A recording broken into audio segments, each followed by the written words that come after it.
What's up guys? Welcome again to another episode of Door Gym. So upper body workout pa nga rin tayo ngayon at puro pull naman yung mga gagawin natin.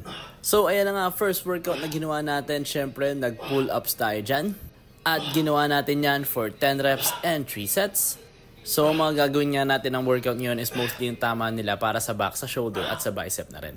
So next workout nga na ginawa natin is nag-resistance band rows nga tayo. So ginawa naman natin yan for 12 reps and 3 sets. So dapat nga barbell rows yung gagawin natin dyan guys, pero dahil nakita natin yung bar para sa resistance band natin, kaya sinubukan na nga rin natin yan.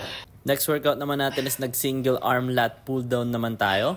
At ginawa natin yan for 10 reps and 3 sets for each hand.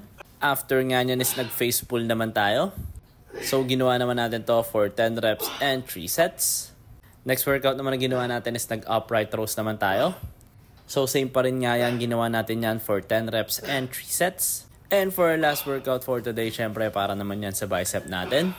So nag-barbell curls nga tayo dyan at ginawa natin yan for 10 reps and 3 sets.